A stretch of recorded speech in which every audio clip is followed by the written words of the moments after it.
Welcome to Inspired Living with Carrie Murphy, the podcast, where as your host each and every week, I am going to inspire you and empower you to share your message and step into that big vision you see for yourself. I'll be bringing you celebrity interviews, influencer insights, and my personal tips from decades as an on-camera talent, TV host, media expert, and entrepreneur, so you can build a brilliant seven-figure brand.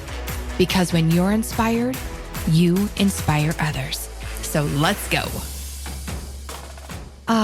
It is a new year, which means new opportunities, new possibilities, and we really have no idea what's going to show up. But what we do know is that we are responsible for the life that we envision, that we are powerful when it comes to attracting what it is that we want. The law of attraction has been around for a long time, and yet, do you know how to really practice and implement that so you are opening up the energy and really manifesting what it is that you want in your life? Well, today, Christy Whitman shares with us so many gems. She talks about the 5 obstacles that keep us from manifesting what we want and so much more. Christy is a transformative and transformational leader. She's a celebrity coach. She is a New York Times bestselling author, and she is releasing her new book, The Desire Factor, this year. Get ready, my friend. This year is going to be amazing because you say so. And we're going to teach you how to create and manifest what it is that you want in this Inspired Living episode with Christy Whitman. All right. It is a new year. It is a new day. We can put 2020 behind us as maybe something we want to look back on and maybe something we don't. And as I was thinking about who and what we need moving in to this new year, Christy Whitman was like, of course I need her. She's a transformational expert. She's a celebrity coach. She is really known for the law of attraction and what that means and how we can all attract abundance and love and happiness into our life. I am so excited, Christy, to have you on the show today because I know that this is a conversation that's going to mean a lot to someone who's listening. So thank you so much and welcome. I'm so grateful to be with you, Carrie. Looking forward to it. Thanks. Okay, so let's go back. All right. So looking at you, Christy, looking at from the outward view, which is what so many people do right now. We're comparing ourselves on social. We're looking at people's websites. And from an outsider's point of view, you really got it all together, right? You have a super successful business. You are a New York Times bestselling author. That's something you can't buy, right? You are married to a man that you're still in love with after a decade, which is something to congratulate you on. And you have 2 adorable little boys, and I know that that's something that you created, but that's not where you were not so long ago. And so can you take us back to before all of this abundance in your life, to maybe a time where you say you are outwardly successful, but inwardly trapped? Yeah. So surprisingly enough, it's when I found the law of attraction. So I was living in Chicago. I had graduated from college. I literally created, or I didn't have this language back then, but I had achieved, right? I had achieved all the accomplishments that I was supposed to in order to be happy. And I had my ideal body. I was I was engaged to get married. I had a really successful job. I had money in the bank. And I was like, I'm miserable. Like, I'm literally miserable. I'm so unfulfilled. And at the end of the day, I thought, I'm unhappy. And so this kind of quest, this asking, led me to literally break off my engagement.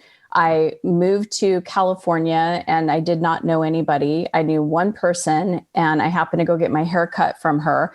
And she had this effervescent joy about her. And I always say it's like that scene in When Harry Met Sally, I'll have what she's having. Exactly. Yeah. Right. Yeah.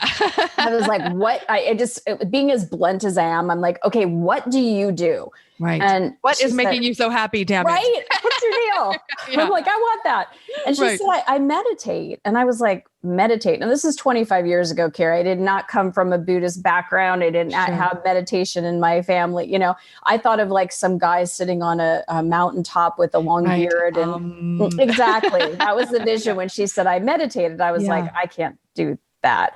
And so she said, well, let me introduce you to my meditation teacher. So she gave me her phone number, and I was literally calling her, as when we had those big chunky phones, calling her as I left the salon, and left a message. And I found myself in front of Melanie at her house. I walked in, she's got clinky clanky music all going on and statues of angels. And, were you like, where am I? I was. Incense and candle. And I'm like, what am I doing? I'm so insane. Right. And then she had us sit on the floor on these cushy cushions on the floor. And she said, the first thing she said to me, like, cracked me open. She said, you create your own reality. And I went, wow. Yeah. That's true. Like, it sounded insane to my brain, but there's something that went beyond my brain. It was like, it superseded my brain. And it was like, yes. I just leaned in and I went, yes. And then I went, well, how? And then she said, by your thoughts. You're either attracting things to you or you're repelling things from you. And once again, I was like, yes. How? Right. It was this fight between my head I get it, but I don't get it. Yes. Exactly. Yeah. And I just was like, I want to know more. I want to know more. And she goes, okay, I want you to just go home. And for a week, I'm going to make another appointment for you to come back in a week. And I just want you to pay attention to your thoughts. And powerful exercise. Yeah. But I was like, my thoughts are my thoughts. I mean, I knew that I could change my mind. I don't want to wear this. I want to wear that. I don't want to go there. I could go here. But to change my thoughts about just things in life, my thoughts were like, they were real. They were solidified. I mean, I didn't realize that I had control over my thoughts. And so I started paying attention, and I couldn't believe how negative I was, how critical and judgmental and condemning of myself and others and of God. And I remember saying to my best friend, who I've known since 7th grade, I'm like, dang, I am so negative. And she goes, Christy, you are not negative. Oh my God. Did you think you were negative, or were you just really surprised by how negative the thoughts were? I was really surprised. And she even argued with me. She goes, you are one of the most positive people I know. And I go, you should be inside here, because maybe what comes out is positive, but what's inside of me, oh my God. Like, just by walking by a mirror, it was like I could cut myself down in 20 ways till Sunday in like 10 seconds. Yeah. And when I'd hear myself going, oh, your legs are fat, or your butt's this, or you're too short, or it was like, oh my God. No wonder I feel like crap. No wonder, no matter what I accomplished, I don't feel good about myself, or I don't feel good about my life. If I've got this critical voice in my head always condemning me, even when I do achieve something, it was like, still not enough. You didn't do enough. It would have been like if I hit the New York Times, which I did for 2 books, and the first one was, I hit number 5 on the list, that voice would have said, you didn't hit number 1. Right. Right. It's like, it was just never enough. And what I understood, and what literally became my dedication to myself, and then who knew became my life's work, is understanding this lack mentality, that nothing's ever enough. Yes. That it's like, can't be satisfied with anything, even though we have desires for more. It's coming from looking for what's wrong and bad, perfect pictures of what should be, all of this stuff. It's like a measurement of just, it's so unattainable to anybody. And this lack, this limitation, this separateness that most of us are raised in, it's like, that's not who we really are. And when we're in lack, we always feel bad. And that became my life's work. Yeah. So. Oh, Christy, I love it so much, because I think a lot of us know this, but we don't know it. And that's where you were saying, gosh, of course we create our own reality, and then you're like, but wait, like how? Like, I get it. But I think it's such a good exercise as we move into this new year of possibility to really track our thoughts and to be mindful of where we're spending our energy and what we're saying to ourselves. It really is incredible. And I have to say, I've done this exercise as well. I've worked with a spiritual mentor and guide who really helped me understand what limiting beliefs are, right? The power of meditation, the power of breath. It's really amazing. And your second book was Taming Your Alpha Bitch, which I love. We're going to talk about the next one coming out, which I'm so excited about. I really want to get my hands on it. But tell me about that book. Did that come from this experience? It came from an extension of that, and I wrote it with a co-author named Rebecca, who's a marriage and family therapist. I remember going to her saying, God, I'm part of that lack was like, I was always comparing myself to other people, to other women. Why do we do that, Christy? Why? Because I feel it's like lack. really it's the bane of why most women will never step into their true genius, because we're always comparing ourselves, and we have that imposter syndrome that just is so powerful that we don't ever step into who I think we can really be. Yeah. What advice do you have for us? It's Like, what do we do to get through that? Yeah, for it's worse sure. now than ever because of social media. You could you could be feeling so successful and go on social media and see someone killing it. And you're like, oh my God, she's got 100,000 followers. And I've got, I mean, there's so many different Which ways. are false metrics, right? False metrics that we're comparing ourselves up to. And you're right. I mean, Absolutely. my nieces who are in, their teens are overwhelmed by social. And my little girl who's 5 right now, Christy, I really do. I'm so worried about the impact social is going to have, and who knows what it's going to be like, in the next 5 to 10 years. But she's such a cutie, by the way. Oh my God, your pictures that you posted. Yeah, I'm a proud mama. Yeah. Well, as you should be. I mean, she's your baby, right? She is. So you asked, how do we stop that? Is that understanding that it's like if we have that comparative mind, if we look at someone else, I could look at you and go, oh, she's this much more in the air, this much more. And they start going, oh, I'm that more and more. It's coming from a place of I'm not fulfilled, or I'm not settled in my own energy and my own experience of being empowered. So I need to then look at her and compare myself. But instead, being inspired by each other and being in a cooperative kind of place, each one of us as women have to be coming from our own connection to ourselves. Because when I'm feeling totally great within myself and I feel like, you know what, I'm unique and different, and this is me and this is my life, I'm breathing the divine differently than anybody else, it's unique to me, then I don't feel like I'm less than. I don't feel like I'm one up from somebody else. And I can look at someone like yourself that is gorgeous and has it all and super successful and all that and go girl, like that's awesome. Like, there's enough for all of us. Let's shine together. Yeah, there's enough for all of us. And, Christy, I'm always telling people I had to go in after I lost my agency and started over with the last recession. I spent a lot of time, probably much like you did when you went through this transition, and really figured out, who am I, and what's keeping me, and what are the things that I keep saying to myself? What are the stories I keep replaying that allow the same things to show up? It's like the person who keeps attracting the wrong mate, the wrong partner. It's like, well, honey, until you fix what's happening internally, right? Nothing's going to change externally. But you say there are 5 common obstacles that kind of get in the way of us manifesting what it is that we want. What are those? Well, it's the same thing that help us manifest what it is we want. And that's good. Okay. Give them to us. So this is our consciousness. So first of all is our words. We have to watch our words. Most of us are not even aware of the words that we say that pull our energy down. Yeah. I even created a whole entire video series for free because I kept getting asked this question all the time. You go to watchyourwords.com if you want to take it, but it's 30 days of videos where I teach you the word or the phrase that most people say, why it pulls your energy down, and what to do instead. So for example, so good. Pandemic hit, right? I was hearing from celebrities to athletes to next door neighbors to my own children saying, I miss going to school. I miss playing sports. I miss going to restaurants. When we say I miss, this word is rooted in lack and it never feels good. So we feel constricted in our energy instead of just shifting what we mean to, gosh, I so appreciate, or I so look forward to. So I changed it to, I look forward to getting a pedicure. Right. I look forward to the restaurants opening up again and going to dinner. And then when I noticed I was like, I look forward to going on a date with my husband. It changes everything. Just hearing you talk, Christy, it changes the whole vibration. Absolutely. From I miss. Yeah. I look forward to. It's one word. Think about it. That word miss. Crazy. Yeah. Yeah, it is. Now imagine that. If there's 30 words and phrases and probably more that pull our energy down, we don't even realize it. I can't wait. Even saying I can't wait. It's pulling our energy down instead of I look forward to.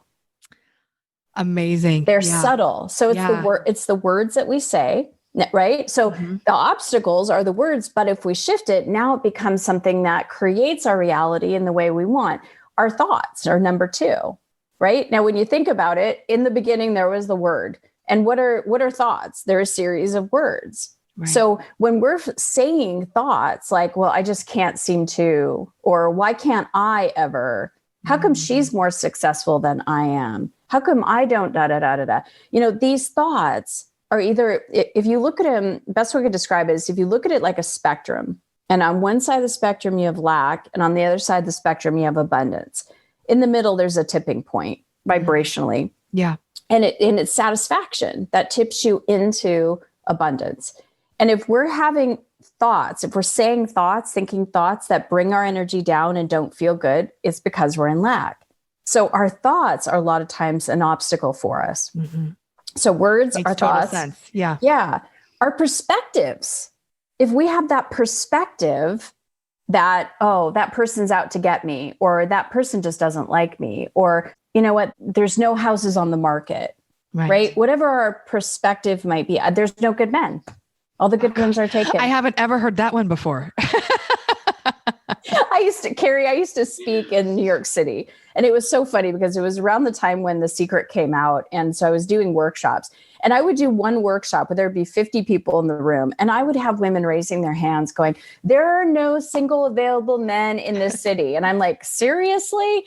And then the next one that would be maybe a month later, I'd have men literally raising their hand going, there are no single available women. And I'm like, I need to get the two workshops But y'all need to get together here. Yes. Right. Yes. But it's what we believe. It's the perspective that we hold. It's the beliefs and the expectation. If we expect that there's no houses on the market for us to buy, or there's no more success that's available to us, or that no one's ever going to want to read the next book because all the books have been, written. No one's going to want to see me on camera. I don't have any unique message to share, right? All of those things. Yes. Yeah. If that perspective is rooted in lack, you're not going to feel good. And the reason is because it's completely out of alignment with the law of pure potentiality. It's completely out of the alignment of a law of abundance. It's not how the divine that's breathing us, beating our hearts, actually sees the world. It wants to create, it needs a vessel to create through. And if our consciousness is in lack or limitation, it can't create through the things that it wants to create through us uniquely. And, so we got words, our language, our thoughts, our perspectives, our emotions. Mm-hmm. Now, most people, and I will say most women especially, do not process our emotions. We were taught as little girls, don't cry, don't express yourself, don't be so emotional. There's this whole thing with, if you ever started dating a guy and you were emotional, it's like you got shamed for being emotional. Yeah. So we tried to suppress and we tried to, ignore. That's a big rug. We're putting everything under. We drink, we smoke, we eat, we shop, we do everything in order to not feel our emotions. Mm. And our emotions, if we have stuck emotions that we haven't processed, I see this all the time with clients. They're so angry because they're not getting what they want in their life. So they're stuffing it and stuffing it and stuffing it. And then they get migraines or they start having. Sick. Yeah. Yeah, exactly. So our emotions are a huge obstacle if we don't process them. I had a client today said to me, I don't want to start thinking of my life as, expansive and free and joyful, because what if I start doing that and then I get disappointed? And it's like, we'll just process the energy of disappointment. But we're so paralyzed by, oh my God, I just don't ever want to be disappointed that I don't want to take action. I don't want to do anything. Mm-hmm. It's like when you start understanding that the emotions are literally just energy, and you learn the process and the tools to literally process them, then it's like, oh, okay. So how much freer would we all be? I mean, really, how many things do we hold on to? Animosity, guilt, shame, stress, jealousy, and think about how that is like what clogs up your arteries, right? It clogs up what you attract, how you feel. This is really resonating with me too, because I had to let go of a lot of things that I went through maybe as a child or a young adult that really freed me to step into, I say it's version like Carrie 5.0. Like, I'm not sure where we're going, but I think this is like version 5. I love it. Yeah. Hurts and resentments are like snakes and scorpions. They're going to bite you every time. Yeah.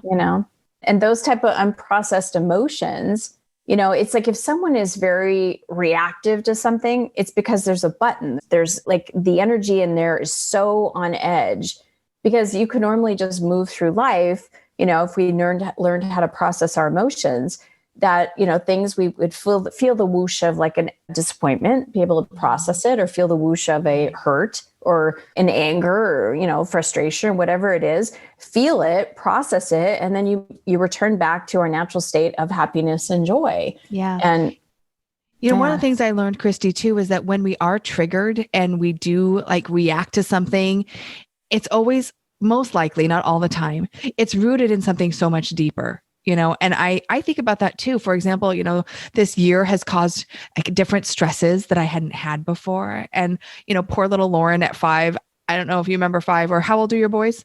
They're 10 and 11. Okay. I mean, this age where it's like, she's the boss, and it's just, I have to really work on my patience because she'll trigger me, but it has nothing to do with something that she's done. It's something that I haven't dealt with or something else that's going on. And I think that happens in so many different areas of our life when we haven't processed the emotions. Like something pisses us off or gets us all flared up, but it's not even that thing, right? Right. Your 5-year-old, your actual 5-year-old is pushing your inner 5-year-old buttons. Yeah. Thank you for that. Yes.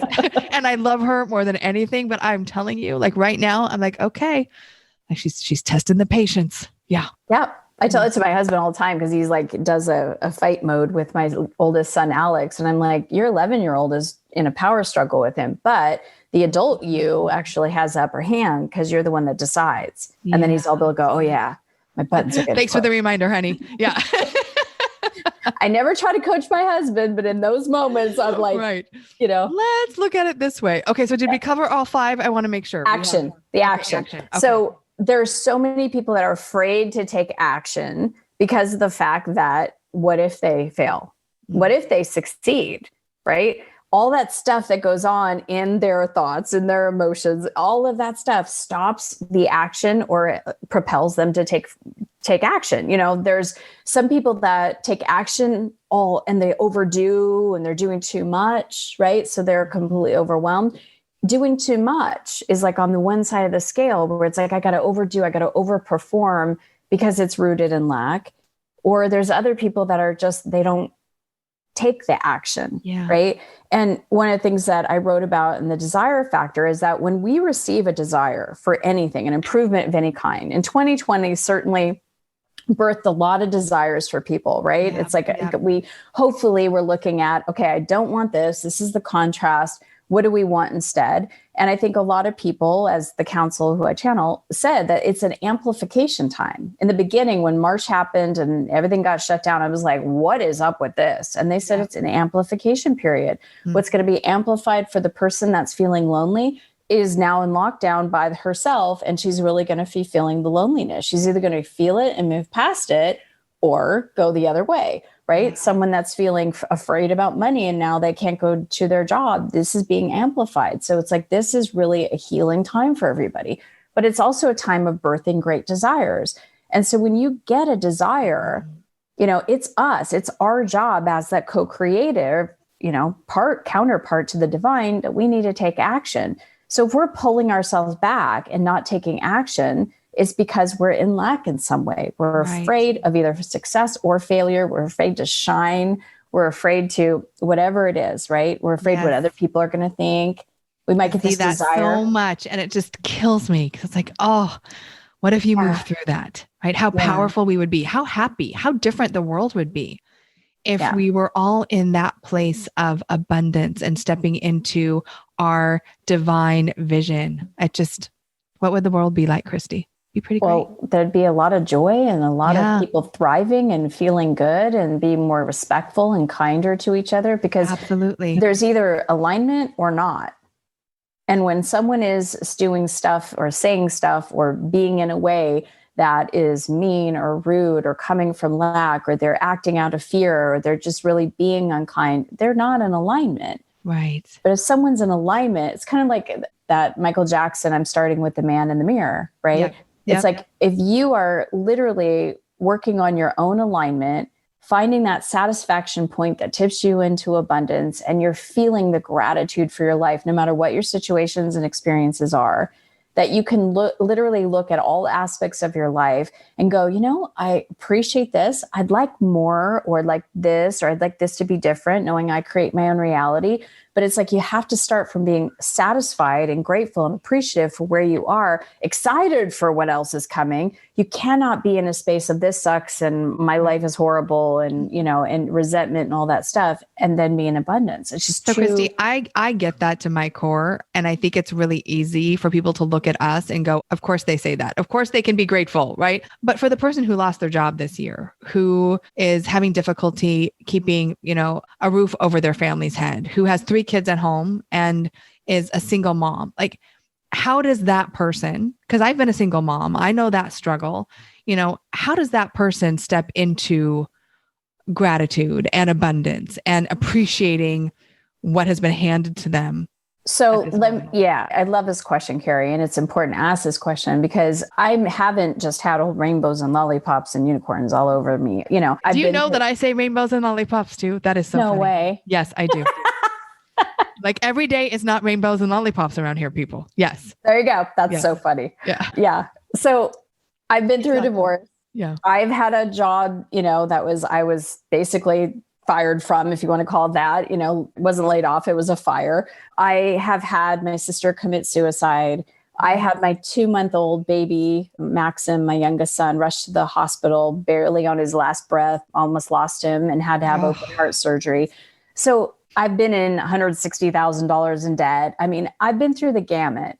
And what I do know to be true is that because I learned this information 25 years ago, when my sister committed suicide, I was able to apply this towards that. When I went through my divorce, when I went through the debt, when I lost my job, I saw my son literally on a respirator, fighting for his life, all of these situations, I literally asked myself, what do I want? Why do I want it? And how do I want to feel? I mean, probably Can you say that again? So I want everyone to write these down. Good questions. So what do you want? What do I want? Why do I want it? And how do I want to feel? I remember sitting there in the hospital and the cardiologist just explained to us what was happening with our 2-month-old son, and that he literally was a miracle baby because he shouldn't have been. No babies that have this thing that he had, which is like a transposition of the great arteries, basically was hooked up wrong. They never lived past a week, and he was 2 months of age. Wow. It's an amazing miracle story. And I turned to my husband and I said, listen, we cannot focus on why there were 6 doctors that saw him before this and didn't catch it. We can't focus on who we're going to blame for this. Mm-hmm. We can't focus on all of our deepest fears and all this kind of stuff. We have to focus on what we want. And the two of us started thinking about, okay, what do we want? I'm like, I want to see the vision of Maxim playing with his brother Alex and the 3 of you wrestling. And I want to see a picture of you guys, all of us camping together or going to Disneyland or seeing them play sports. Like, this is the vision I want to hold. And he's like, I'm with you. And we were like, nobody else is going to go see him right now because everybody else is too worried and too afraid. We don't want any of that energy around him. He's like, agreed. Yeah. So we were constantly just in the place of talking about how great, all the things we were grateful for. We were living in Montreal at the time and it was winter and we had a 45-minute drive between both of our children. And as we were driving in the car, we go, okay, positive aspects. We're only 45 minutes away. We're in the best children's hospital in Canada. We got a great nanny taking care of Alex. Alex is really stable and he's in a good space, right? I mean, we have each other. You have your own business. You have teachers teaching for you so you can actually go to the hospital. I mean, we would just list all these different positive aspects, which got us to be in a positive space when we would go see Maxim. And he came out. I mean, he's now 10 years old. He's the biggest smart aleck on the planet, which I just love. I love that.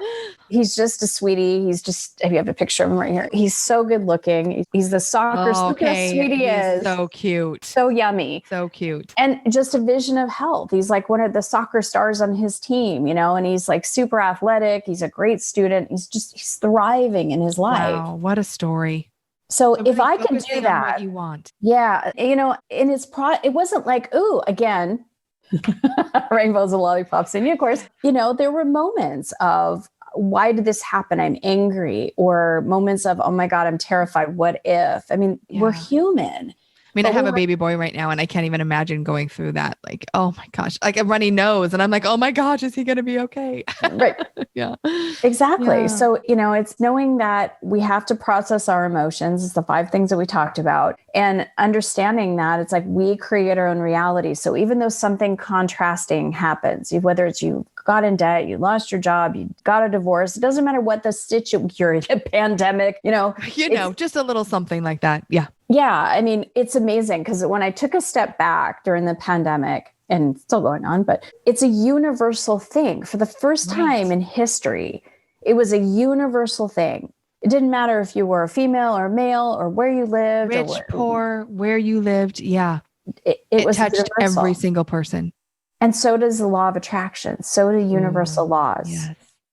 And how we apply this information creates our tomorrow, creates our reality. So you have people, it's amazing, people that are in our industry that have been practicing this for a long time. We were thriving, right? I'm like, yeah, my kids are home. I don't have to drive them to soccer and school, and I get more time with them. It's been a big successful year for a lot of people. It has. Yep. And for those that it hasn't, it was a 2020 clear vision. Look at what you want to change. Get the messages, like the council calls about the gift. If you look at things as not as this is against you or that you're being punished or that, you're suffering in some way, look at it as what is the gift in this? Yeah. Because there's some kind of clarity that you didn't have before that you could possibly get or now have that can help you on a totally like a different trajectory for your life. Yeah. That will bring you happiness and help you feel more connected. There are more people waking up because of 2020 and all the events, not just even the pandemic, but all the events that happened with the politics and the protesting and all that stuff. Yeah. I mean, people are waking up more if you can focus on what do you want? That's where the solutions rise. That's where appreciation and gratitude come in, what you're looking forward to. It's everything that we're talking about here. It's not just about being Pollyanna. Everything is energy. All energy carries a vibration. Those vibrations are communication that goes out to the universe to bring us more situations, circumstances, events. And we are energy. We are energy beings. We are energy receivers. We're energy containers, and we're energy transmitters. And the only thing that we can take full responsibility for is our own consciousness, is our energy that we bring in, that we contain. Some people bring in energy and they give it away, right? They're giving more energy away than they have, and then they feel depleted. Right. And overwhelmed and exhausted. Yep. All of it. So bring in your own energy, contain your energy, send from, I used to have a mentor that says, give from the saucer, not the cup, right? Yeah. Like give the love, give the compassion, but you cannot give compassion to someone if you don't have compassion for yourself first. So true. I mean, Christy, I'm sitting here listening to you thinking, oh my gosh, like if we really got this as a universal way of being, like if the world would come together, like again, I just think about how different things could be for people. And, for people who say, oh, 2020 was such a crap year, I can't wait for it to be over. I have to say, I had a baby boy, my business doubled, like I grew my team. And were there some challenges? Were there some new opportunities for us? Were there things that, allowed us to look at things differently? Absolutely. It's not like, no, we are all affected. But I want to say something too, that I grew up and I was always Pollyanna. I was always, the glass is half full, it overfloweth. But what I realized as an adult, Christy, was how much of that stuffed emotion I had. How much was under the rug. And it wasn't until I pulled up the rug and was like, okay, I got to deal with some of this, that I feel like my life really transformed, that I met the love of my life, that I had these 2 beautiful children, that my company continues to grow and expand. Like sometimes I think we do have to really look what's under the hood and be like, what am I not dealing with? What are the thoughts that I'm saying to myself every day? What are the patterns I'm creating in my life? And then realizing that you are responsible. You are responsible for those. And it's just our mindset creates everything. And yet you said something like the last obstacle was, you were talking about action, right? And you also talk about how, working hard, like we hear go big, go home, like, the 4-hour work week and the 24-hour work week. And you say working harder is not always the answer to creating what it is that you want. Explain that to us. Yeah. I mean, there's people that are working hard. There's people that are working. There's a lot of people working hard. Really, really hard. Yeah. Overwhelmed, overexhausted, kind of hard, working themselves where they don't have any energy for themselves and their lives are out of balance. Are they happy? Are they really getting what they want? And the key to that is understanding that just effort alone, it's like what I wrote in my book, Quantum Success, is that we are everything we know ourselves to be. So Carrie, just as you as example, the age that you are, all the life experiences that you've had, all the roles that you know yourself to be, all the jobs that you had. I mean, every success, every triumph, everything that you've had in your entire lineage from the time you were born to now is only 4% of who you really are.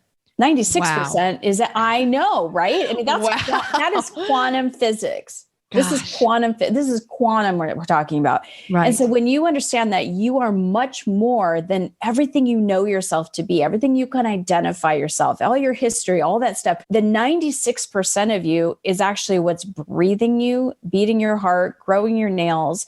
It is your total source of all energy. It's always there for you. It's like having a treasure chest above your head that you never open. Yeah. And tapping into that 96% is the creation, is the co-creation, is the pure potentiality, is the abundance. So we're going about our life 4%ing it, working really, really, really hard. Our job in the co-creative process is to be the action, but we just doing everything. It's like taking spaghetti and throwing it up against the wall and seeing what sticks and then doing more of that. It's like we're wasting more spaghetti. Exactly. Make me need more spaghetti, right? It's like when you tap into that 96%, it's like there's a study done that if you 1 hour of inner work is like worth 7 hours of outer work. Inner work being that does not surprise me at all. Yep. Yeah. Inner work being meditation. Now you don't have to meditate for an hour. It's not what we're talking about. Changing your words from I miss to I look forward to, that's doing inner work. That's a game changer right there. Yeah. Yeah. I mean, choosing your thoughts to what do I look forward to in this day? How can I show up more lovingly today? Asking yourself questions like that, being more introspective and taking, responsibility, processing the emotions as they come up. I've got so many stories where I've been someplace where you think, how could you process an emotion? And I did, like at a rock concert in a parking lot. Now that I know this, it's like when things happen as far as pain or, disappointment or whatever, it's like, okay, just process the emotion where I'm at, let it go out, let it release. Okay. It takes about 90 seconds to actually process an emotion. Now I get to choose the emotion I want to bring in. Did you hear that? It takes 90 seconds to process an emotion. All right. And a lifetime to carry the ones that you don't process. Isn't that the truth? Yeah. Yeah. And it's all our point of attraction. If we have an emotion, say you got your heart, whenever your heart closes down, you close down your energy field. And when you do that, you close down and in around the energy that's in there. Now, energy can't be created nor can it be destroyed. So what it does, it creates a spiral. It's like a caged lion, really mad, wanting to get out, right? It's like, bzzz, and it creates a vortex. And that's what we attract from. So if you don't want to continue to attract not having enough money or not having more success or not having a partner that loves and supports you or well-being in your body, check your vibration, check your unprocessed emotions, let that lion out of its cage and then return to your natural divine design. So Christy, can you give us a little insight on how we do that? Like, how do we process an emotion in 90 seconds? Yeah. I could tell you a story. I could tell you, what I exactly did in that story. Sure. Whatever you think. Okay. I think this is going to be really helpful for someone who's listening right now. They're like, I need to process my emotion. Okay. So, and stuff happens in life, right? It's like, you just like, I call it a bushwhack. Like you're just going along, something blindsides you. I call it a good bushwhack. Yeah. So I'm coming out of my favorite grocery store, it's like a nice little, place where I go get my iced tea every day. I work at home. So it's kind of my least little break. I get out of the house today. Yes. Yeah. So, I drive there. I'm in a great mood, listening to music. I come out, I've got my tea. I'm in the parking lot. And all of a sudden, this woman in a very, very loud, very aggressive yellow, what was it? Not a Corvette, but a Camaro comes like right next to me. And I think I still had my mask on, so she couldn't see because, I have to wear a mask when going in and out of the store. So I'm trying to get in my car with my tea. And all of a sudden I kind of looked over at her before she even put her car in drive. She jumps out of her car and she goes, "What the F is your problem?" And I'm like, "I don't have a problem." Like, I have my tea. I am good. Yeah. I was like, "I don't have it." She goes, "Yeah, you do." And I'm just like, I literally, like, my head, I felt like my brain, my thought process of saying, well, I thought I was going to get run over. I mean, I couldn't even speak. Wow. And I was like, oh my God. So I get in my car and it's that, what the hell just happened? Right. Right. And I'm like in shock. So first thing I do is, because I'm a venter, I need to vent and purge my energy. I call my husband. I'm like, I need a vent. He knows what that means. Right. So I'm like, this woman just like almost ran me over. And then must have given her a look that she didn't like, and then started screaming at me. Right. And he's like, oh my God. I go, you know what I'm going to do the next time I see her? And he's like, what? I'm like, I'm going to like ignore her and move the other direction. I'm like, I'm going to act. Did you know who it was? Had you seen her before? No. Okay. So all this to say, right, I'm literally at a light. I'm done talking to my husband on the phone. I'm at a light and I could feel myself. I'm pissed off because that did not feel good. And so I'm just like, all right. I'm like, what that happened? And my mind is going, that person is so the judgment that we could do. And so I went, wait, stop. And so I went into my belly. A belly is our emotional body, right? We always feel it there in the gut, and then it whooshes. Right. And if it doesn't get processed, it stays in the gut. So I went into my belly and I'm like, okay, I'm angry. I could feel the anger. I'm at a stoplight. And so I'm feeling this pulsation of the anger. Like if I was going to feel the pulse on my wrist or in my neck, or if I was going to put my hand over my heart, energy has a pulsation to it. Sadness has a different pulsation than anger, has a different pulsation than excitement. They all have a different vibration tonality to it. So I put my hand. I didn't even need to say, ooh, I'm angry. I didn't have to identify it. And I certainly didn't want to keep telling a story about it, because then that gets the mind engaged. If the mind gets engaged, then it continues to feed the cycle. So I just let myself put all my focus and attention on watching the light, make sure that it didn't go, and also the process of my energy in my belly. I could feel the energy starting to leave. And then I just asked for the energy of compassion. I started to feel compassion for myself, because I create my own reality. So there was somewhere in me that I attracted some woman yelling at me for no reason. So I allowed myself to feel a compassion that happened, allowed myself to feel a compassion that I would have to attract something like that. And I started to feel better. All the anger was dissipated. And now I had compassion. And guess what? Now I was like, wow, that woman really must have been having a bad day. I was just going to say, yeah. Yeah. And now I was able to send waves of light and love to her, waves of compassion to her, hope her day gets better, that's a big shift in 90 seconds. Huge. Yep. Because I easily, and I've been known to do that, could make myself into a victim. And I can't believe that woman did that. And oh my God, people are so fucked up. I just want to, right? Yeah. I could go there. Sure. We all can. And I think that's what we have to remember, is that we all can. We're all human. And even though you're an expert when it comes to law of energy and what we're doing, law of attraction, we still have to choose, right? We still have to be mindful and aware and say, okay, that pissed me off. I need to go and do a little work for a minute. Yeah. Yeah. And you said it exactly. It's choosing. Yeah. We have free will and choice. And whatever happens, whether it's a pandemic or whatever else, someone yelling at you in the middle of a parking lot at a grocery store, we have a choice to choose if we're going to process it and be free of it, or to be imprisoned by it. Mm-hmm. It's always our choice. We have that free will and choice. And so we do. I chose to process it so I could be free of it and then have a good story to tell. But it's a good story. Yes. I don't have, but I have no energy about it. Like, I'm not still pissed off about it or, anything. I'm free and clear of it, but I can tell the story not from a place of being wounded or pissed off or any of that kind of stuff. And that's really is that we have to understand that the energy is, if we're reacting to something, it's because there's still energy within us that has not been processed by us. That is right. And once you figure that out, it's amazing how different your life can be. It really is, and you were talking about, I want to go back really quickly, Christy, to your story about Maxim in the hospital. And you were saying you and your husband were on the way there, and more or less you were protecting the energy field. that you were going to be around. How important is that as we embark on this new year and we become more conscious individuals, mindful of our energy and where we're putting it? Because I think that the people who love us the most, sometimes, maybe they don't understand it, or again, everything's energy. So how do we manage people and energy? It might be that someone's living with someone and, that energy is difficult to manage, or it could be family members or friends. So how do you protect your energy field? Well, here's the beauty of it. And I love that you asked me this question. When you are connected and you're aligned and your heart is open, typically when we hear someone negative or we feel someone negative or we don't feel safe around them, what do? We close our hearts down.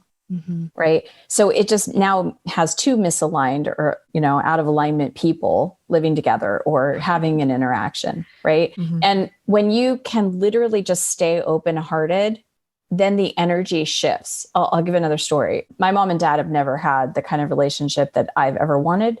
As a matter of fact, they were my experience of, that's what not to do.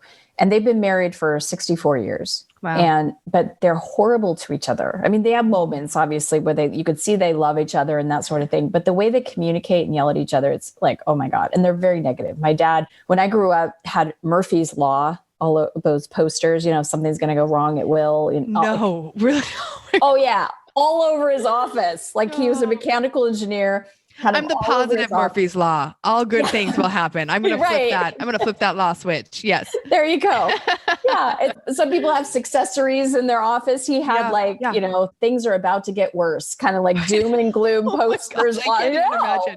He is I would put him up against anybody as the biggest pessimist ever. So anyway, I go to get my mom and dad something. It was during the, lockdown. And so I went grocery shopping for them. I'm bringing them something and I literally knock on the door. My mom opens the door screaming and yelling at my father. And I'm hearing him scream and yell at her. And I'm like, okay, this is going to be a quick trip. Right. And so they're like, sit down, sit down, sit down. And I'm like, oh, geez. So I'm sitting down with them and they're still bickering in front of me. And I'm like, okay, so just going to bring in the light. Yes. I'm going to allow my heart to expand. I'm just going to bring in compassion for the little girl that didn't have a choice to leave the house and had to sit there and hear this. And I want to have compassion for myself that this is the example of love and what not to do and all that stuff. So as I'm bringing in this compassion, I'm keeping my heart open.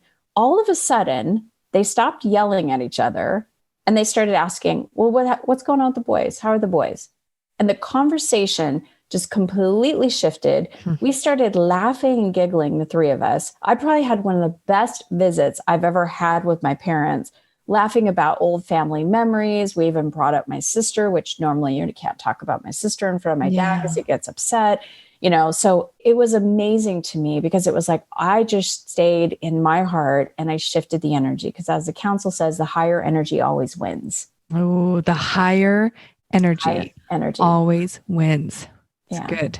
So what's going to happen is if you are in a place where your heart is open and you are allowing yourself, a lot of empaths, for example, they're very sensitive, so they can't be around a lot of people. Well, they're taking in energy. And if you do the opposite, if you're bringing through energy from your divine source, it's always 100% always there.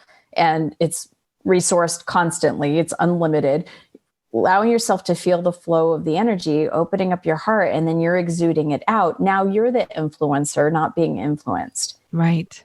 And when you do that, everybody around you either rise up into that energy, which affected my parents, right?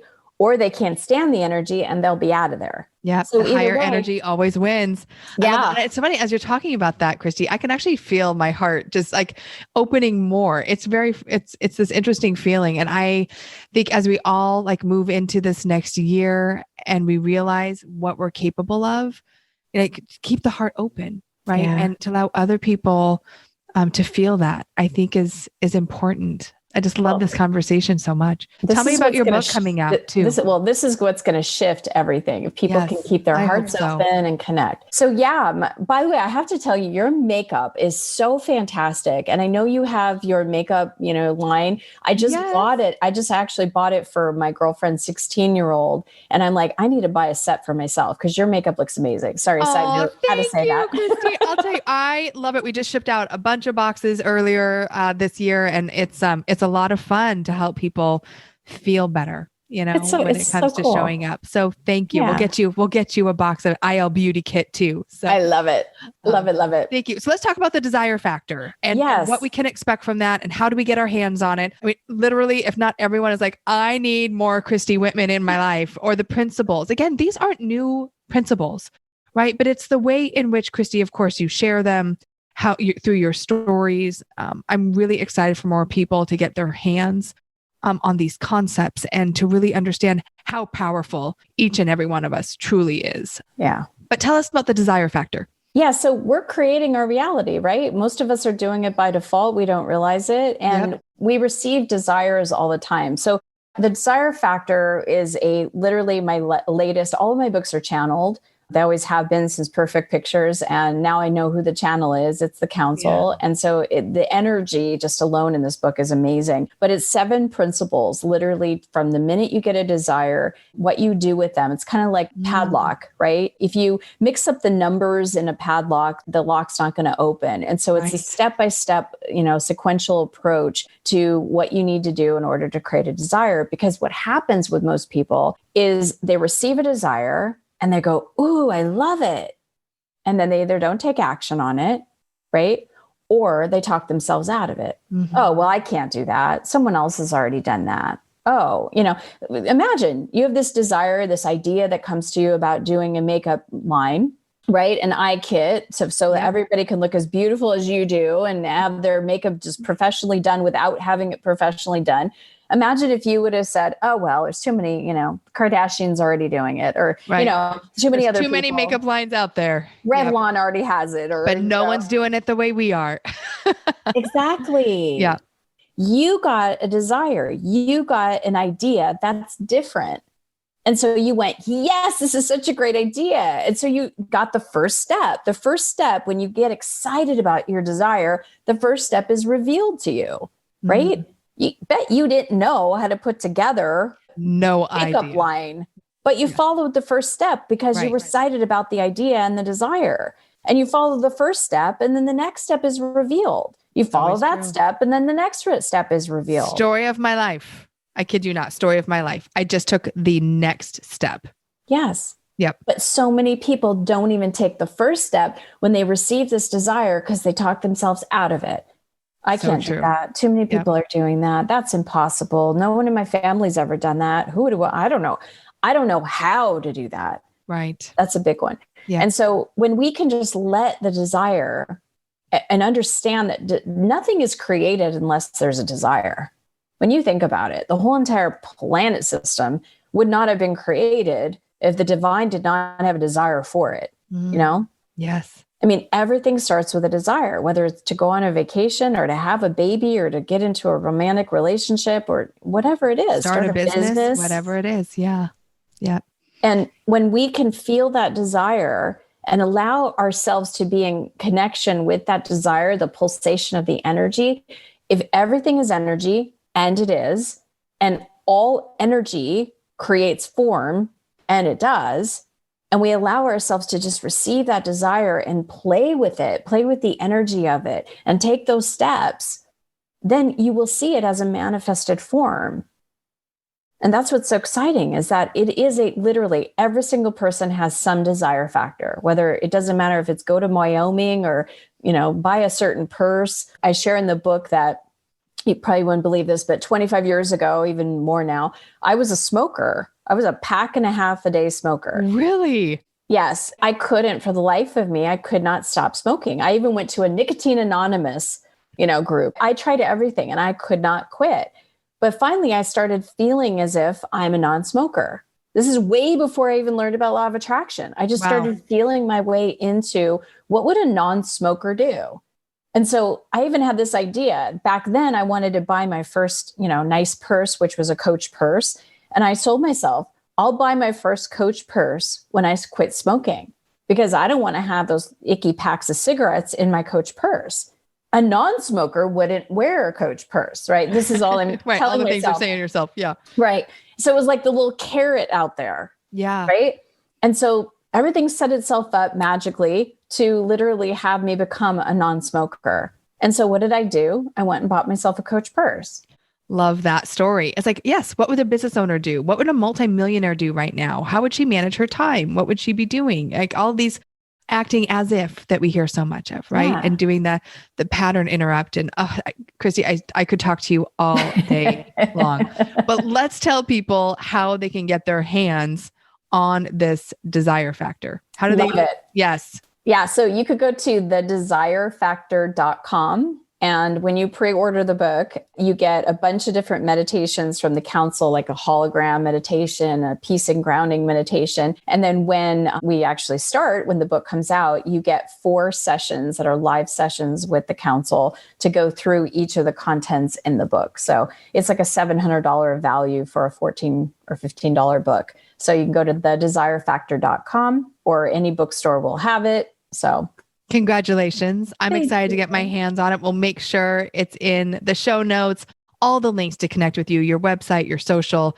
they will be listed. Christy, thank you for pouring into us today and helping us truly understand that we are responsible for what it is that we create in our life. And whether it's this year or the year after, whatever happens around us, we can still rise and accomplish amazing things in our life. Thank you so much. Thank you, Carrie. Thank you for the light that you shine, because you are shining bright, girl. And so it's amazing the influence that you are having on so many. So thank you. I so appreciate that. Well, it's been quite the journey, as we all have. Not every day is rainbows and lollipops, but I do want to end with, what does inspired living mean to you? Living, literally in connection with higher energy. It's just following that flow of energy. It's it's being out of the lack and being completely in alignment with the abundance and feeling the appreciation and gratitude for what is in life. Love that. Great way to wrap it up. Christy, again, thank you so much. You've just heard another uplifting episode of Inspired Living with Carrie Murphy, the podcast. I hope you loved it. If you haven't yet, please subscribe, rate, and review this podcast. And if you'd like to know more about Inspired Living, or to get your hands on many of our awesome free resources, such as the Be Studio Ready Guide, simply visit us at inspiredliving.tv/podcast. Remember, your vision is your destiny, and we're here to help you bring it to life. Join me again next week for another extraordinary episode.